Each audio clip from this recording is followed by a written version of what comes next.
माई सीता जी चली है प्रभु श्री रामचंद्र जी के साथ। रावण आया, माँ सीता को लेकर गया। अब माई सीता कहे कि हनुमान जले तोहार स्वामी नहीं है, हम मर जाब लेकिन एक अपन दुल्हा नहीं स्वीकार करब। हनुमानो जी चल दिए, ठीक मातारी जात है। एक बार पहुंचन तो लंका नगरी अधिजार के अशोक वाटिका नाश करके चल दी। हम चलन प्रभु श्री रामचंद्र जी सेना सहित आए।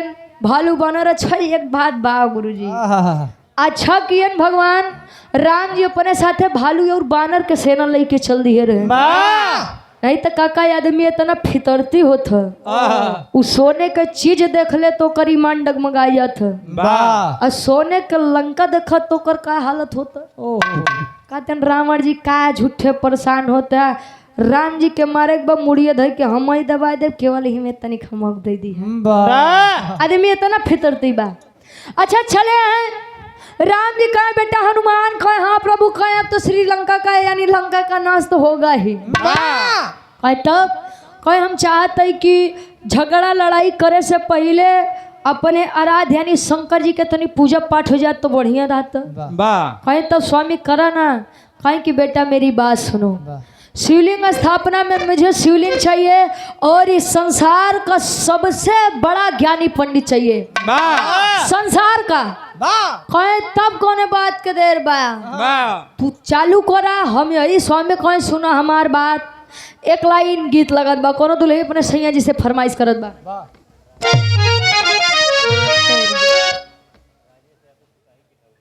राजेश यादव सिपाही जी किठौली की 500 जमी से ये हमारे बड़े भाई राजेश भाई के द्वारा 501 रुपए का सम्मान। बहुत बहुत धन्यवाद, आशीर्वाद के चाह रही कि हम बच्चे अपनी कला में कामयाब रहे। दुल्ही फरमाइश करे अपने सैया जी से पहले के जमाने के फरमाइश बा। कैसे?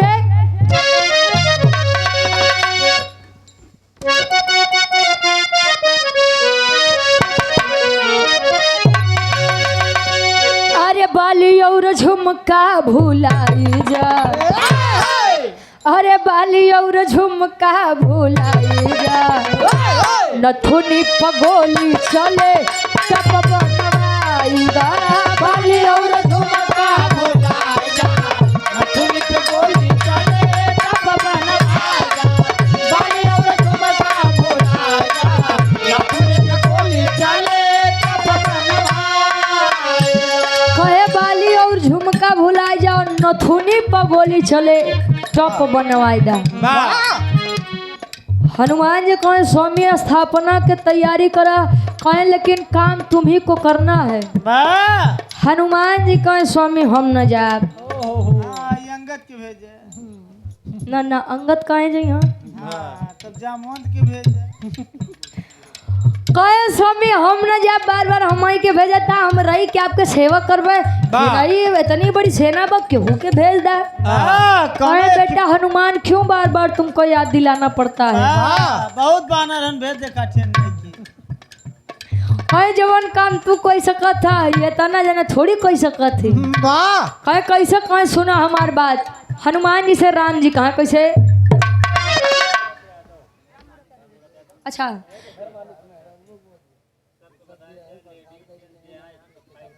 अच्छा और घर मलिका साहब जो कि भावी प्रधान पद के प्रत्याशी हैं राम मूरत यादव जी। वाह बहुत बहुत धन्यवाद। 500 रुपया क्या कहना। अजय क्यों भी आया बिना खाए मत जाया। चाहे जेंट्स हो चाहे लेडीज हो। मौसी तू अपन डिपार्ट संभाला, मौसा यहाँ संभाल ले। क्या बात। ये 500 रुपए का सम्मान बहुत बहुत धन्यवाद। हाथ जोड़ के निवेदन है कि अगर आप लोग आए हैं विराह सुनने के लिए तो जो कोई भी आए हैं बिना भोजन किए प्रसाद लिए नहीं जाएंगे। का ठीक बना भैया। यार हनुमान जी से राम जी का कहें। अरे मनवा के मनसा पुराईगा बेटा हनुमान। अरे मनवा के मनसा पुराईगा, पंडित काफी कोई ढूंढ के लिए आएगा। काफी कोई ढूंढ के लिए आएगा।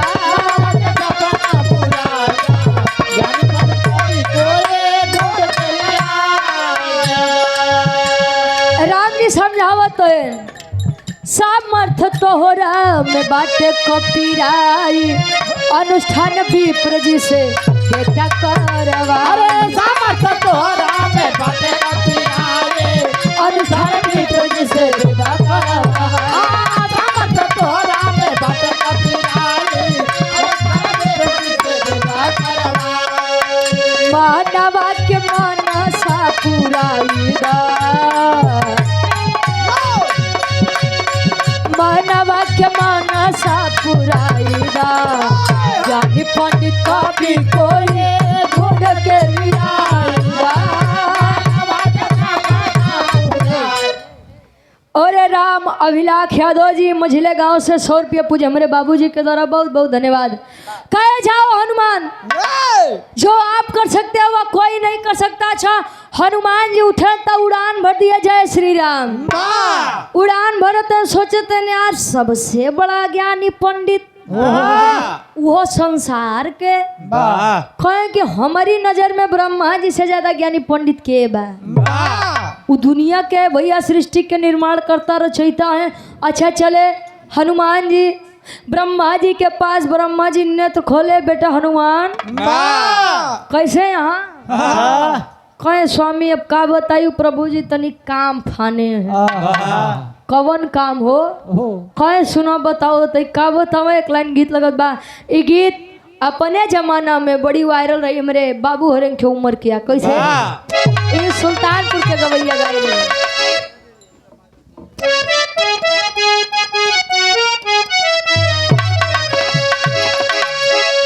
अरे गईली बाजारे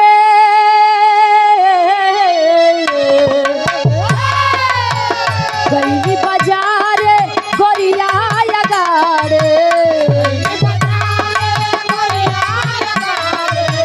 गईली बाजारे गोरिया अरे गईली बाजारे गोरिया गाड़े आस पछाड़े से मारी रहन धक्का घूंघट तरे भैया गोरी गोल गाता घुमाट करे भैया गोरी गोल गाता घुमाट करे भैया आरती यादव जी धर्म की हमारी बड़ी बहन किठौली की 500 जमी से ये 201 रुपए का सम्मान बहुत बहुत धन्यवाद आशीर्वाद के चारी कहें घूंघट तरे धई दाबे गोरी गोलगप्पा ये सुल्तानपुर के गवैया रहे ना संजय भैया यो गीत मार्केट में बड़ी वायरल रहे तब के समय में जब ये सोशल मीडिया बहुत नहीं चलत रहा तब हाँ हो और ये 100 रुपया अच्छे लाल यादव जी रघुनाथपुर से हनुमान जी पहुँचे ब्रह्मा जी से कहाँ लगे कैसे रघुवर जोहारे तो हनुमत पधारे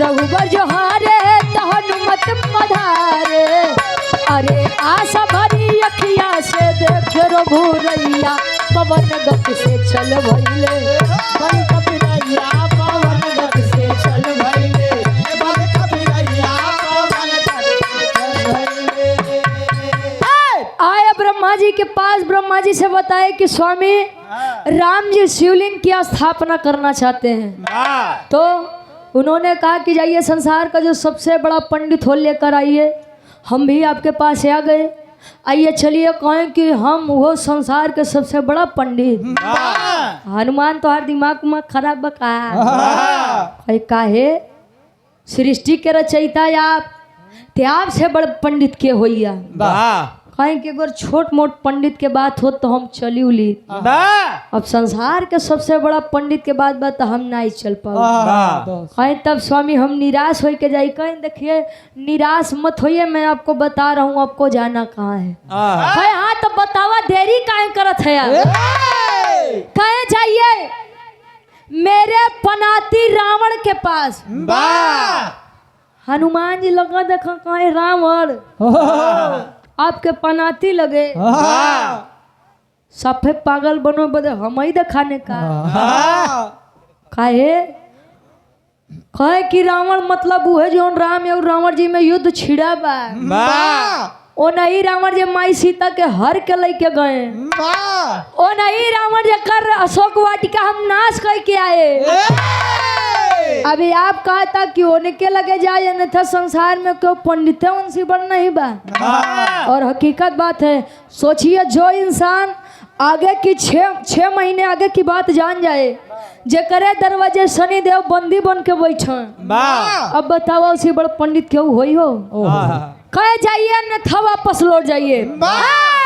हनुमान जी कहना बात हमरे आराध्य के बा, अभी ऐसे न तजाइब ना, लेकिन एक बार राम जी से पूछब हमार दायित्व बा। चले हैं पूछने के लिए, राम जी लगे आए। राम जी कहे कि ब्रह्मा जी कहाँ गए? कहे वो ब्रह्मा जी नहीं आए। क्यों? कहे इसलिए नहीं आए, उन्होंने कहा कि संसार को सबसे ज्ञानी पंडित तो रावण है, तो मैं कैसे चल सकता हूँ। राम जी कहें तो बेटा हनुमान यहाँ क्यों चले आए? आपको वहीं जाना था। कहने रे स्वामी रावण के बात होत बा, रावण के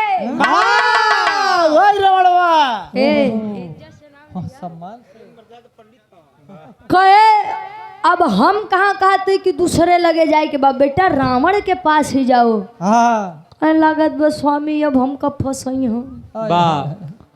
अब हनुमान जी सोचते हैं भाई राम जी के जैसा क्यों भगवान नहीं तो हनुमानो जी जैसा भक्त कहाँ। कहे ठीक बस स्वामी चलत है। चलत है कैसे टेरी के भाव लगत बा।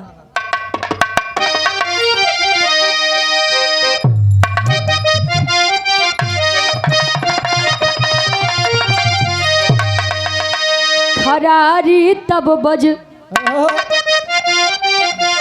रंग से कहे, अरे राम खरारी तब बजरंगी,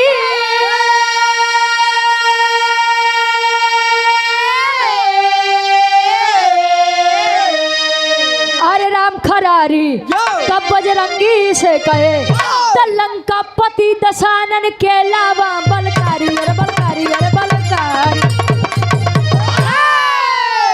लंका पति दशानन के लावा बलकारी, खरारी तब बजरंगी से करे। जाओ बेटा हनुमान, जाओ। हनुमानो जी भाई जय श्री राम, जय श्री राम, जय श्री राम। अरे बस बस हो। उड़ान भरे, उड़ान भरत जो समुद्र डाकत है, आधी दूरी पहुंचन तो विचार करत है। कौन विचार? शौक के भाव लगत बा। चलो भाई चलो।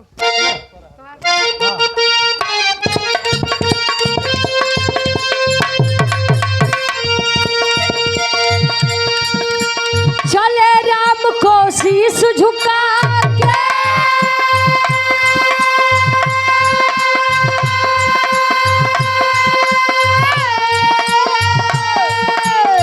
गावत हरि गुण गाने चले।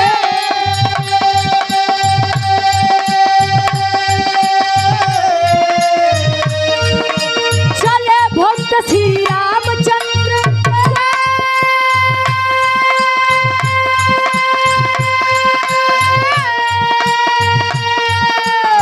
लंका के दरम्यान चले।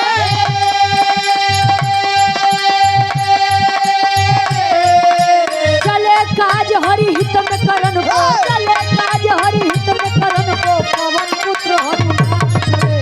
चले काज हरि हित में करन को, पवन पुत्र हनुमान चले। चले काज हरि हित में करन को, पवन पुत्र हनुमान चले।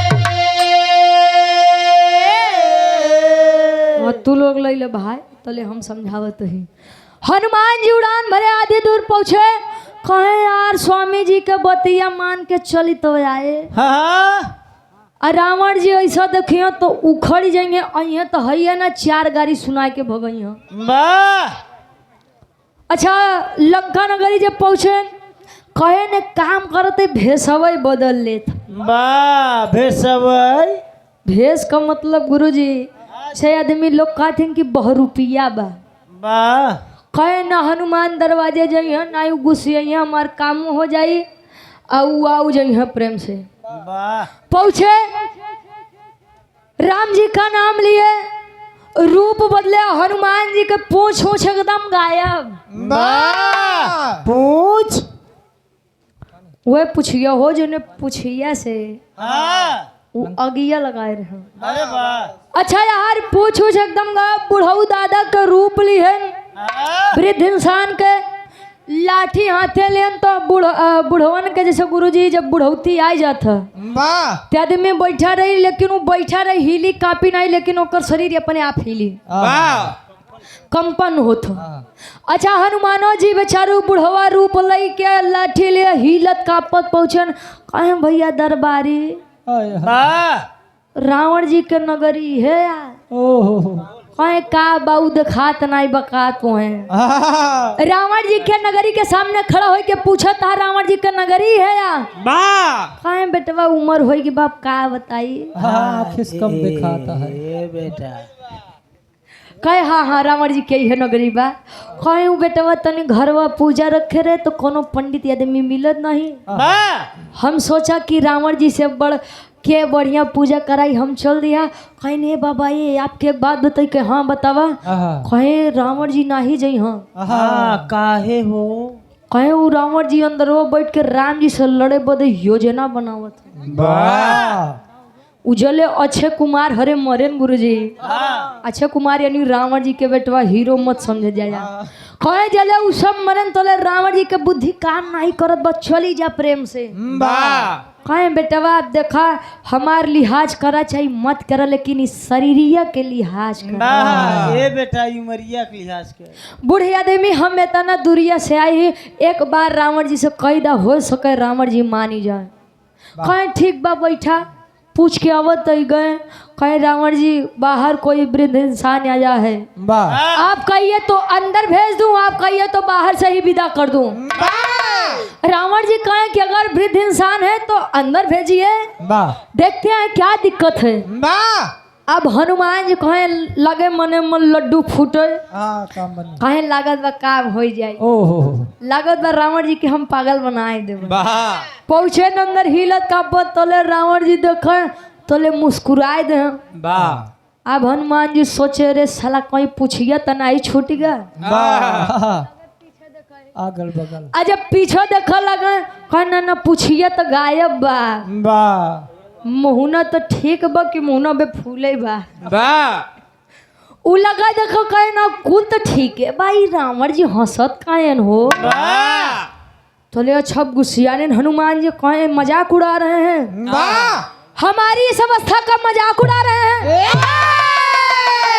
रहा रावण जी तोरो ही दिन आए तू बुढ़ाबा तोरो दांत ऊपर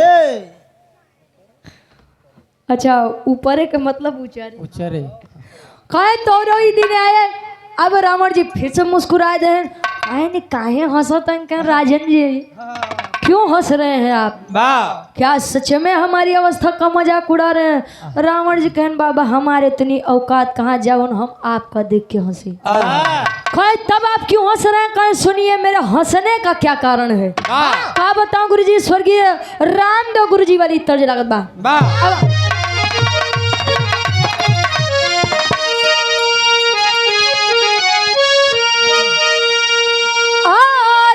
झूलनिया के गुजर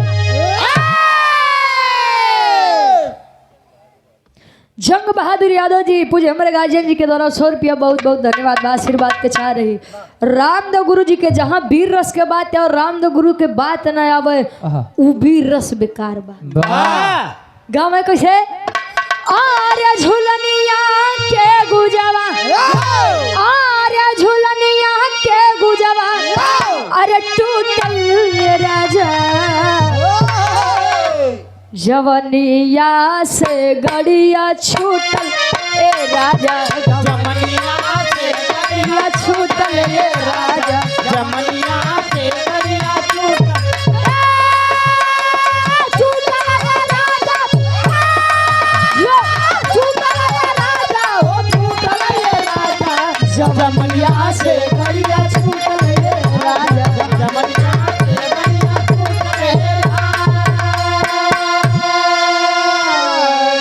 और ये हमारी छोटी बहन है रिया यादव जी हमारे घर मलिकार साहब जी की आप नतिनी है 100 रुपया हमारी तरफ से ले जा बहुत बहुत धन्यवाद। हाँ हो। और 100 रुपया आशुतोष यादव बड़े भाई किठौली की पवन सजिमी से बहुत बहुत धन्यवाद, आशीर्वाद के चाह रही रिया यादव। जब तो विदाई लेबू का बिट्टी, विदाई में ढेर जाता कहे झुलनिया क्या गुजवा टूटल है राजा, जवनिया से गड़िया छूटल है राजा। लेकिन तर से बढ़िया कवि जी फर्ज में लिखते हैं, रावण जी बताते हैं हनुमान जी आखिर में हंस क्यों रहा हूँ। कैसे?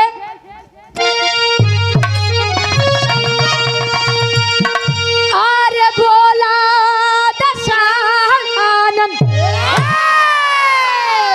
आर्य बोला दशानन, हे हनुमान आवा तोहार पूछिया कहाँ बहन के बतावा।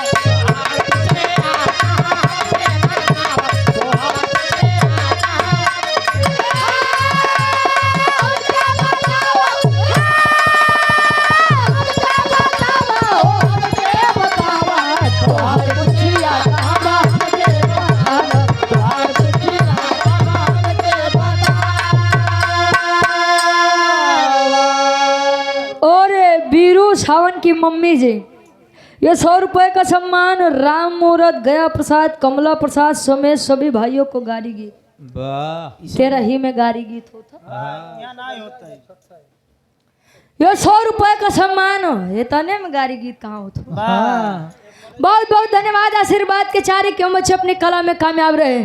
कहे बोला दशानन है हनुमानी आवा तोहार पुछिया कहाँ बा, हम क्या देखावा।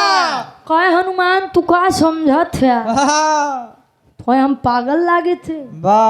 दशानन हम वैसे ने कहा तू बूढ़े आदमी के रूप बने के हम तुम्हें पहचान न पाऊ।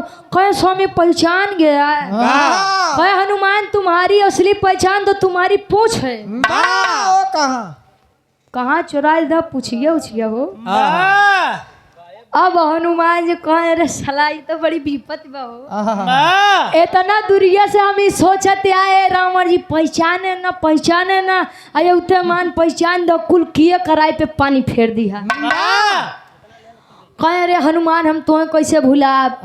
कुछ दिन पहले आई कि हमार अशोक वाटिका नाश किया, लंका नगरी जा रहे के फेर में पड़ा, हमरे लड़का 6 कुमार के मारिया। हम तुम्हें भुलाई जाबो। कहे तू चतुर बानर, वो भेष बदल के आया ही कुछ हमरे हजम नहीं होत बा। मेन बात का बा कौने कर से हार आया। हनुमान जी कहे जब जानिन गया तो सुना, लेकिन देखिए आज मैं यहाँ पर एक योद्धा राम का दूत बन करके नहीं बल्कि एक लाचार यजमान का दूत बन करके आया हूँ। कौन बात बा कहे सुना बताओ तई का बतावे।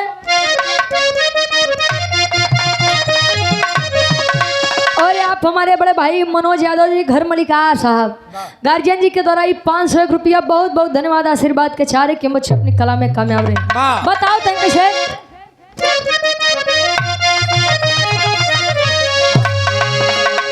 अरे बैठा यजमान बाटे अब सागर के तीरवा, अरे चल के पुरोहित हरा मन के तू पीरा, चल के पुरोहित हरा मन के तू पीरा, चल के पुरोहित हरा मन के तू पीरा।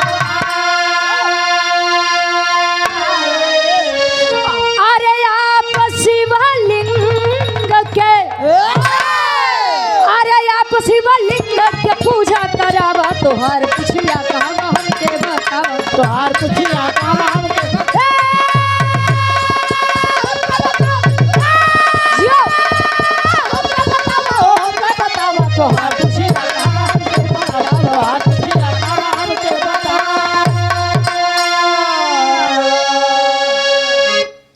हाथ जोड़ के खड़े हुए हनुमान जी रावण जी के पास। कहे रावण जी मैंने सुना है कि संसार में सबसे बड़े विद्वान पंडित अगर कोई है तो वो आप हैं। वाह कौन बताया। कहे मैं ब्रह्मा जी के पास गया, राम जी के कहने पर मैं गया तो ब्रह्मा जी के पास, लेकिन ब्रह्मा जी ने कहा कि संसार का सबसे विद्वान पंडित कोई है तो वह रावण है। वाह कहन तो हमार जरूरत तो है कैसे पड़ी है। कहन राम जी हमार कहन कि तनी शिवलिंग के स्थापना कर दें, पूजा पाठ हो जाए, या से हम यहाँ पर लगे आइए, चलिए थोड़ा पूजा पाठ हो जाए। वाह रावण जी खड़े हुए सिंहासन से, कहीं पागल हो गए हो, दिमाग खराब है, यहाँ युद्ध करे के तैयारी करते तो तोहे दोनों जने के पूजा पाठ लागबा। वाह नहीं जाऊंगा, वाह चले जाओ जैसे आए हो वैसे ही। तले कुलबतिया मंदोदरी जी सुनत रही। मंदोदरी जी आए कहीं रावण जी, वाह स्वामी ए परमेश्वर जी, वैसे तो हमार बात नहीं मनता है, लेकिन ये आज कुछ कहा तुम मनबा। वाह कहे का, कहे जवन मांगब तुम देबा, कहे हाँ, कहे सुनिए मेरी बात, मैं अपने लिए कुछ नहीं मांगूंगी, आपके लिए ही मांगूंगी। वाह का मांगे मंदोदरी जी?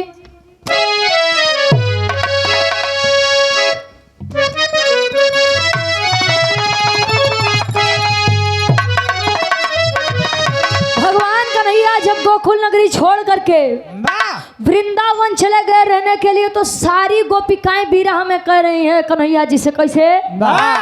विरह का मतलब दर्द, कि प्रभु या बसो अरे वृंदावनी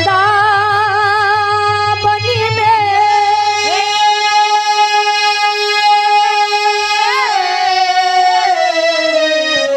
कि प्रभु आप बसो वृंदावन में, मेरी उम्र बीत गई गोकुल, प्रभु आप बसो वृंदावन में, मेरी उम्र बीत गई गोकुल, प्रभु आप बसो वृंदावन में, मेरी उम्र बीत गई। लेकिन मंदोदरी जी समझाते हैं, बोली मंदोदरी याचकी को,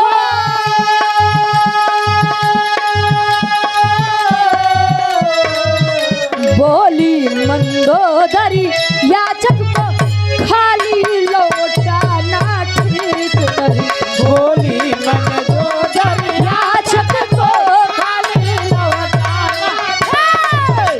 बोली मंदोदरी याचक को खाली लौटाना।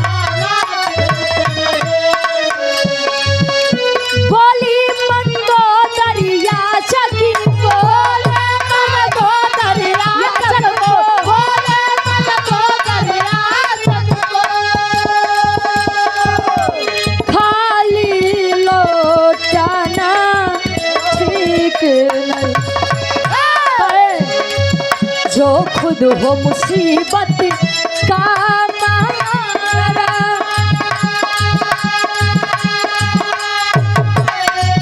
जो खुद हो मुसीबत का मारा, उसे और सताना ठीक नहीं, जो खुद हो मुझे बदकारा, उसे और सताना ठीक नहीं, जो खुद हो मुझे बदकारा, उसे और सताना ठीक नहीं। कहे बोली मंदोदरी याचक को खाली लौटाना ठीक नहीं, और जो खुद हो मुसीबत का मारा उसे और सताना ठीक नहीं। वेद शास्त्र में भी लिखा गया है कि अतिथि देवो भव। स्वामी मेहमान भगवान के समान होता है, और आज हनुमान जी यहाँ लड़ने के लिए नहीं बल्कि आपसे निवेदन करने के लिए आए हैं। और ये धर्म नहीं कहता कि आप अपने दरवाजे से किसी को भी बहिष्कार कर दीजिए, हटा दीजिए और भगा दीजिए, चले जाइए। और भगवान शंकर आपके भी आराध्य हैं। राम जी भी शंकर जी के पुजारी थे और रावण जी भी शंकर जी के ही पुजारी थे। जीत राम जी की हुई इसलिए क्योंकि वो धर्म के साथ थे और रावण जी अधर्म के साथ थे। मैंने पूरी रामायण देखी और रामायण में मुझे खाली एक बात बड़ी पसंद आई है। वह बात यह थी कि रावण अंत समय पहुंचा भगवान भोलेनाथ के शिवलिंग के पास। उसने कहा कि रावण मर सकता है लेकिन झुक नहीं सकता है। वाह इसलिए क्योंकि जीवन एक बार मिलता है और जो डर डर के जीतता है वो जिंदगी में ना जाने कितनी बार मरता है, वाह लेकिन जो निडर होकर के जीता है वो केवल एक बार मरता है, वो भी अपनी मौत पे मरता है। वाह ये मुझे रावण की पूरी रामायण में पूरी बात रावण की बड़ी पसंद आई थी और हकीकत बात है, डेरावा जे जितना डराई के लोग उतने डरवई हाँ। वाह आ एक बार चढ़ के बस एक बार बोल रहा मर्द है तो मर्द जैसा बोला आदमी दोबारा तोरे तरफ देखी ना, हे यार ज्यादा बड़ा दुष्ट गदेला बद ओसी लड़बा तो वो मार दे। वाह इसीलिए निडर होकर के जिए। और 51 रुपया रामा शंकर यादव जी पकड़ी कला की 5 सजमी से बहुत बहुत धन्यवाद। अच्छा रावण इतनी बतिया सुना मंदोदरी की कहे मंदोदरी जब तू इतना खा दिया तो हम चली जात है। सब पोथी पतरा उठाए कहन हनुमान जी चलिए आए। अब राम जी रावण जी आगे आमने सामने बैठा है, राम कहाँ का बतियाई, रावण जी कहाँ का बतियाई। राम जी रावण को देखे, रावण राम जी को देखा था, रावण जी कहा कुछ बोलबा का बात बा। राम जी कहे स्वामी तुम्हें कुछ बोल रहा है, तो रावण जी कुछो नहीं कहे, कहे ये बताइए आप हैं कौन। कहे कि हेता ना दरिया से ये बोले बजे इज्जत बल जुटावत रहा, हिम्मत जुटावत रहा। कहे आप कौन हैं, आप कहाँ से आए हैं, आपका वंश क्या है। हे महाराज जी जंगलवा में तू क्या करत है। पहले अब राम जी तक कहे कि सही सही बताई, कहे बिल्कुल। कहे देखिए मैं अयोध्या नगरी से आया हूँ, राजा दशरथ का ज्येष्ठ पुत्र राम हूँ। माता पिता की आज्ञा हुई 14 वर्ष का वनवास काटना है। मैं आया अपनी पत्नी सीता के साथ, छोटे भाई लखन के साथ आया, लेकिन पंचवटी से वह नीच रावण, वह दुष्ट रावण मेरी पत्नी सीते को लेकर के चला गया। रावण जी से कहा तेनु पापी रावण, नीच रावण। रावण जी देखो कहे हो ये तो बड़ा गलत हुआ है। रावणवा ढेर गलत कह दिया, कहीं तो ढेर गलत हुआ। तब कहे स्वामी उन्हें सीता कलावे बदे हेता ना ताम झाम करते और का कहे तो कहे शिवलिंग की स्थापना करनी थी, इसीलिए मैंने आपको बुलाया। कहे तब करवा, कहे देखिए पुरोहित का, पुरोहित का मतलब ही यही होता है जो यजमान का पूरा हित सोचे। नहीं तिया जी के जमाने में यहाँ पूजा करवावे, यजमान 100 रुपया यहाँ रखा, 500 रुपया यहाँ रखा, 1000 रुपया वहाँ रखा। ई गौरी गणेश है 1100 रुपया यहाँ रखा, मतलब जो ले वो पैसा कुल चुकाई है ना, उनके कलेजे में ठंडक नहीं पड़ी।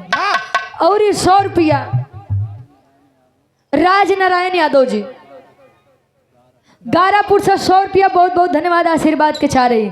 अच्छा यार रावण जी कहें देखिए आज मैं यहाँ पर युद्ध करने के लिए नहीं आया हूँ, पूजा करवाने के लिए आया हूँ, और आज आप मेरे यजमान हैं, मैं आपका पुरोहित हूँ, तो मांगिए जो मांगना हो।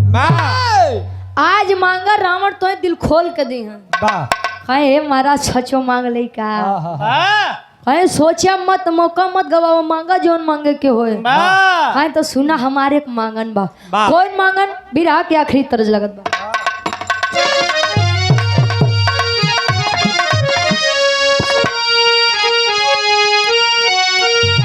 कोनो पान बेचे वाली कहे अरे तक कोठे ऊपर कोठरी, अरे हलवैया के दुकान,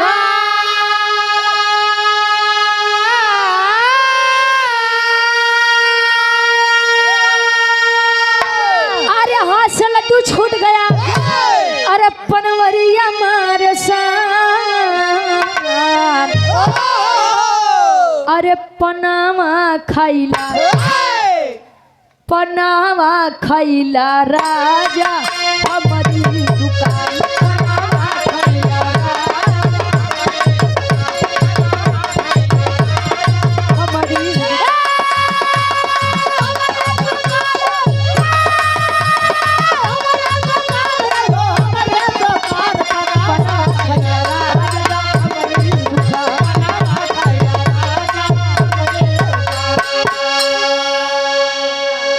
लेकिन रावण जी से राम जी मांगन करत है ना, कुल भालूर बानर खड़ा है। अब मांगन का बा, अरे वीर दशानन के आगे तब बोले हैं करता,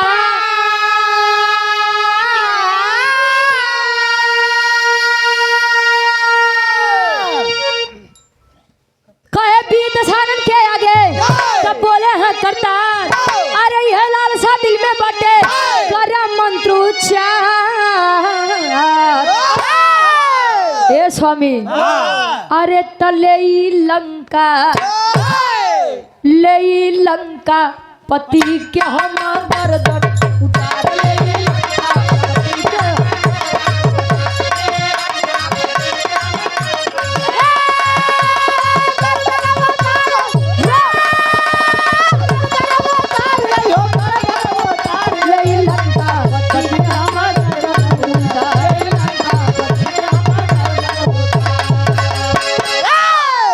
स्वामी इतने दा कि अगर यू युद्ध में हमारे रावण से सामना हो तो रावण के 10 शीश काट के आई।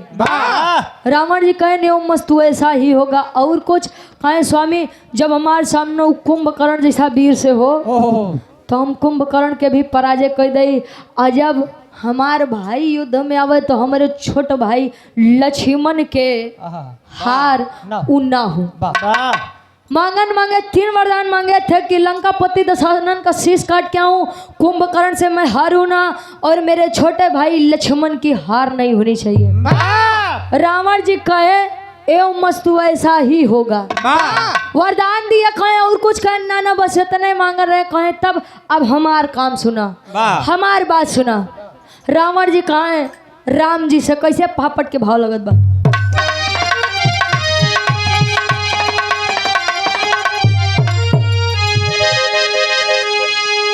अरे रघुराई से बोले मधुरी बानी रावण ज्ञानी हो। अरे रघुराई से बोले मधुरी बानी रावण ज्ञानी हो। तो हवन करा मिलके दोनों परानी रावण ज्ञानी हो।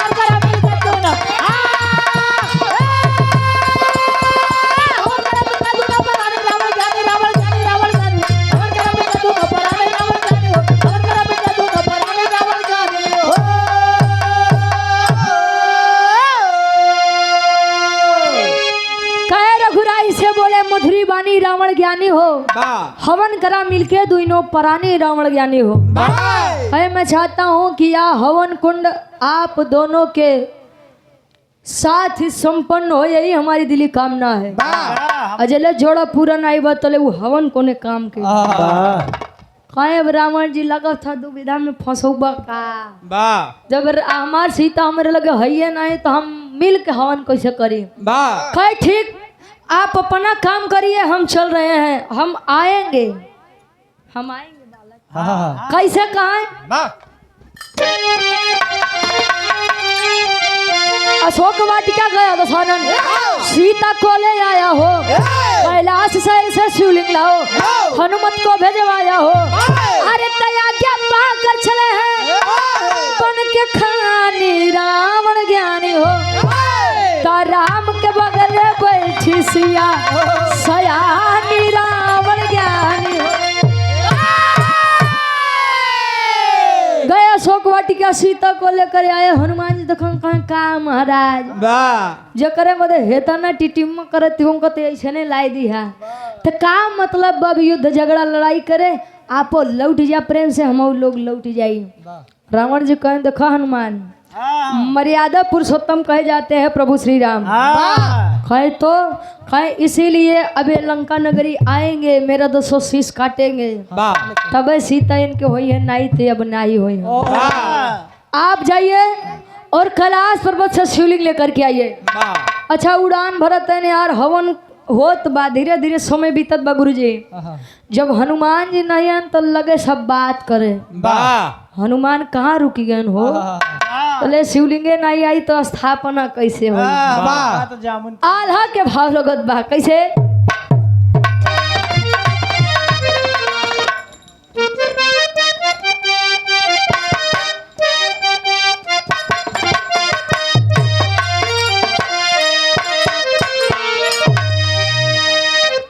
अरे राम जैसे स्वामी गतिया में कोई नहीं, सेवक में भक्त वीर हनुमान, शिवलिंग लावे बदे कैले प्रस्थानवा भैया, बीतल समैया सब बतावे लो उपाय, बालू के पिंड तब रावण बनवले बाबू, सागर किनारवा तब करवलन अनुष्ठान, लेके शिवलिंग तब आई गईल हनुमत बाबू, लिंग देखे कवि बोले कुपित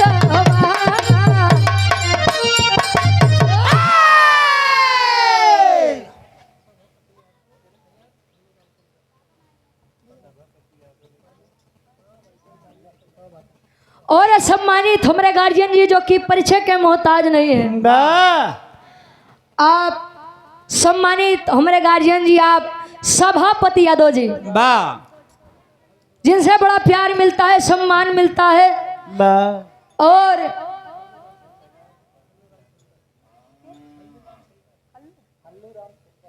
हल्लू राम सुंदर जी, हमारे गार्जियन जी के द्वारा ये हजारों हजार रुपए का सम्मान हम चाहेंगे कि गार्जियन जी के नाम पर एक बार जोरदार ताली बजा के स्वागत और सम्मान कर दीजिए। वाह क्या कहना, बड़ी सुंदर महफिल है। हाँ भैया खातिर कुछ हो जाइए। हो जाए। बिरहा एकदम समाप्ति पे 5 मिनट और आप लोगन के लिए। हनुमान जी जब इतनी बात सुने आए, रावण जी वार बालू के पिंड से गुरु जी शिवलिंग के आकार दे के जल शिवलिंग के स्थापना करे। हनुमान जी कहे स्वामी जब यह करावे के रहन तो का करे, हमको होतनी दूर भेजा, हम रही तो देख ली तो का कैसे होई कैसे नहीं होई, और वो बालू के पिंड से हवन करा बालू इता हवा आई तो ऐसे ने उड़ जाई। का हनुमान जी को अहंकार हुआ, कहीं तो ऐसे ने उड़ जाई। रावण जी कहे हनुमान अब हवा के बाद छोड़ा, तोरे अंदर जितनी ताकत हो तू लगाई ले, तनी सा टस से मस हो जाई तो सीता का हम यारे छोड़ के चल जा। हनुमान जी कहे का महाराज छोटा मुंह बड़ी बात करत है, एके तो हम अपने पूछिए से यार बाहर कह देवे, कहा मत कह के दिखावा ओके। अच्छा हनुमान जी लगे जोर पर जोर यजमावे गुरुजी, कहे लागत बा बेइज्जती हो जाई का हो। फीस नहीं पोरे खो। अच्छा आप देखो तो करना रावण जी होई परेशान न हुआ, वाह वाह होई। अच्छा जब हाथ से जोर यजमान तो वो कुछ नहीं बा, हो गया बेटा हनुमान, बेटा हो गया कि कुछ बाकी बकाए स्वामी कैसे बनाया यार। हवा के बाद छोड़ा, पूछ के बातें छोड़ा, हाथों नहीं कामयाबत बा।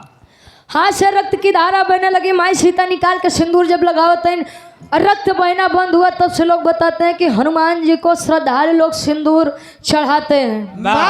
एक मान्यता यह भी है कि हनुमान जी माई सीता का जब देखे सिंदूर लगावत कहे माई ई लाल कलर का बा, बेटा यह सिंदूर है, इसे लगाने से प्रभु की आयु लंबी होती है।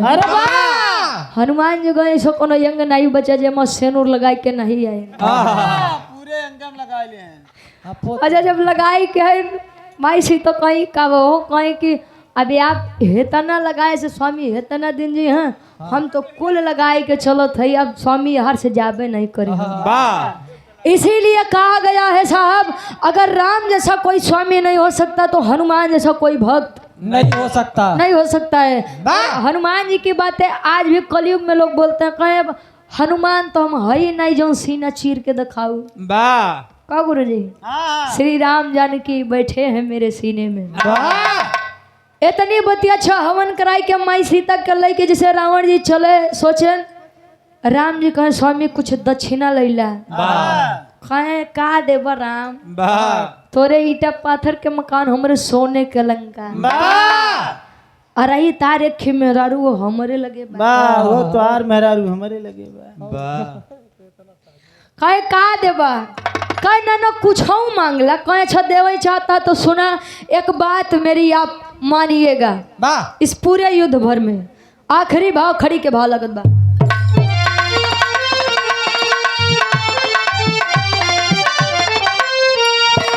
अरे तहिले नाही पिंडा वीर अरे दशानन बिहा से अरे तहिले नाही पिंडा वीर दशानन बिहा से तो करिया रघुबर लड़ैया समर में हमसे करिया रघुबर लड़ैया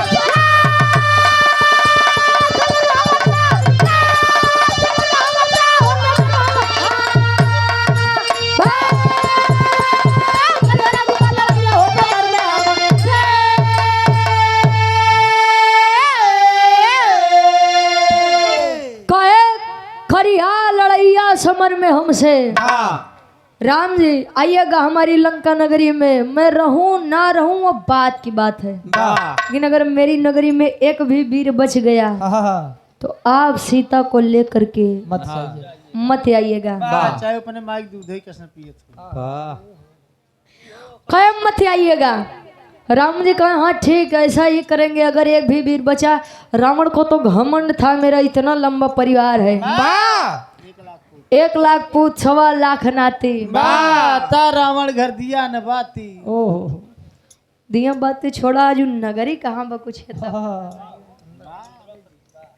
अच्छा यहाँ रावण जी जब इतनी बतिया कहें अच्छा एक बात आप लोग मानिएगा मेरी दुनिया में केहू केतनो अपन खास हो लेकिन वो क्या अपन भेद मते बताया मेहरारू हर चीज अपने आदमी से बता सकत लेकिन एक चीज कबू नहीं बतावे वो अपन बॉयफ्रेंड ने बताए वाह जब बॉयफ्रेंड मतलब हो वाह नैहर के आशिक तार वाली बताए रही वाह जब पता करे पड़ेगा यार वाह भैया से नहीं बताई कि रिश्ता नहीं खराब हो महाराज और जिला पंचायत सदस्य पद प्रत्याशी वार्ड नंबर 41 से बड़े भाई अभिषेक यादव सरदार जी हमारे गार्जियन जी के द्वारा ये 201 रुपए का सम्मान बहुत बहुत धन्यवाद आशीर्वाद के चाह रही है चल दिया है रावण युद्ध हुआ और वर्तमान समय की स्थिति यह है कि नगरी कहाँ है कुछ तो पता नहीं है अब वो जगह के नाम का पड़ा जो ना जगह वो शिवलिंग की स्थापना भरे और आज भी लोग वहाँ पर जाते हैं और आज भी गुरुजी आज कई तारीख बा 24 मार्च 24 मार्च के दिन पर भी वह स्थान खड़ा है कहाँ बा कभी जी प्रमाण लिखो अरे साथिया को लेके तब चल दिया है लंकेश्वर तो जहाँ किए थे अनुष्ठान में तीर्थ बना रामेश्वर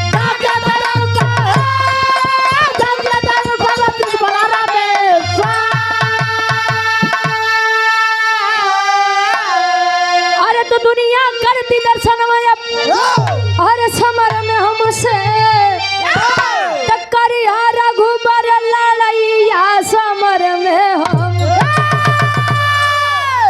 साथिया को लेके तब चल दिया है लंकेश्वर और जहाँ किए थे अनुष्ठान वहाँ तीर्थ बना रामेश्वर देखा गर्मी आवत बा तो लोग गए जगन्नाथ जी के भात दी हैं उ 4 स्थान में एक स्थान ही हो बा जहाँ लोग अपने पुरखा पुरनियन के पिंडा दान करे जाते हैं गया जी जगन्नाथपुरी और रामेश्वरम धाम तीसरा स्थान है कहो गुरु जी हाँ जी अच्छा चौथा स्थान ये तीसरा स्थान रामेश्वरम धाम और रामेश्वरम धाम कहाँ स्थित है लंका नगरी और भारत देश के यार तरफ समुद्र किनारे यहाँ राम सेतु कुछ आदमी खाते तो कुछ आदमी खातिन पता नहीं बा खैर बे हम कबो गए नहीं लेकिन जब उम्र समय हो तो जा आखिरी में खानदान के परिचय बा हमरे विराह का शीर्षक रहे रामेश्वरम धाम के उत्पत्ति अभी जैसे दादी जी हमारी दुनिया छोड़ के गए हैं लड़का अगर पिंडदान अपने माई के ना करे तो जान ला कुछ हो नहीं करेगा। वाह और जौन लड़का अपने माई बाबू के आत्मा के तृप्त न करे वो लड़का कैसा कौन कहा हो सकता है फ्यूचर में जाए ये हमरे राम मूरत भैया अरे बाकी कुछ कहा जाए ना नहीं सकत हाँ भैया उनकर बातें अलग बा। आखिरी में खानदान के परिचय बा। गुरु बिहारी गुरु गणेश गुरु रामलाल गुड़कारी स्वर्ग में से चंद्रिका कबीर अरे बच्चन जी बने पुजारी हो।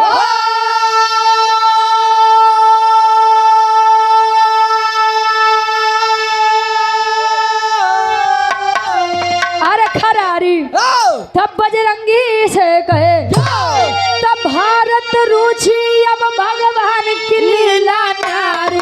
खरारी तब बजरंगी से कहे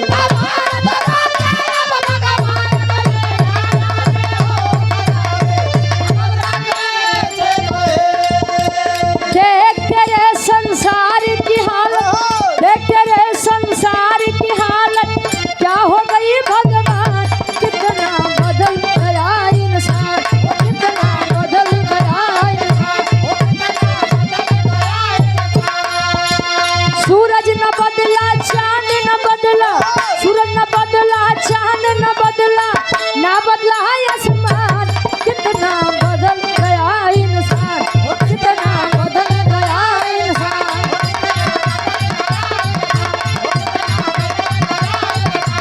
ओ कितना बदल गया इंसान।